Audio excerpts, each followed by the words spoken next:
دلته د هرات زندهجان ولسوالۍ کې پر کروندګرو د ترکیې ټیکا دفتر او د اسلامي هیوادونو سازمان له لوري کرنیز توکي ویشل کیږي. په دغه کروندګرو کې یو یې عبدالرحیم دی. عبدالرحیم 15 کاله عمر لري او د ژوند ټول عمر یې په کرنه کې تیر کړی دی. دغه سپینګیری کروندګر زیاتوي چې پخوا اوبه ډېرې وې نو دوی په ډېره کچه حاصلات ترلاسه کول او عایدات یې ډېر وو، خو د څو وروستیو کلونو وچکالي د دوی کرنه ډېره کمه کړې ده.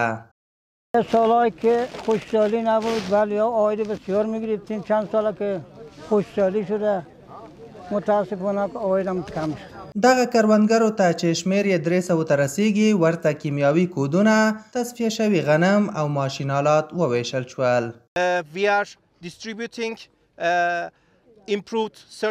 موږ د تخمونو د ویشلو دا لړۍ د هرات ولایت زندهجان ولسوالۍ کې 300 کروندګرو ته پیل کړه ترڅو هغوی د کرنیزو حاصلاتو کیفیت لوړ او د کرنې په برخه کې اسانتیاوې رامنځته کړو. The productivity and resilience of the farmers in West Afghanistan.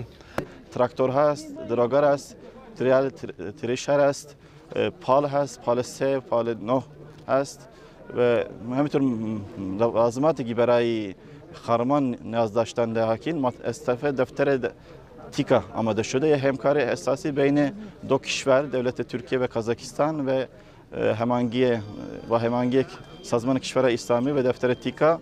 د کرنې وزارت مسؤلین بذري تخمونه د ځمکو لپاره ډیر ګټور بولي او دغه تخمونو څخه ګټه د حاصلاتو څو برابر زیاتوالی خبرې کوي. تخمای بذری بر علاوه ای که در افزایش حاصلات نقش داره، تخمای بذری مقاوم هستند با امراض، مقاوم هستند با آفات و میتونه دستگیری دهقان بوده باشه و همچنان میتونه که حاصلات ما را مقدار گندم را در مارکت افزایش بده. دا په داسې حال کې ده چې د هرات ولسوالیانې په ډیره کچه کرنیزې ځمکې لري، خو د بذري او تصفیه شوو تخمونو او په وروستیو کلونو کې وچکالي د کرنیزو حاصلاتو کچه ډیره کمه کړې ده. کروندګر په هرات کې غوښتنه لري چې د دوی لپاره په کرنیزه برخه کې له دې هم زیاته مرسته وشي.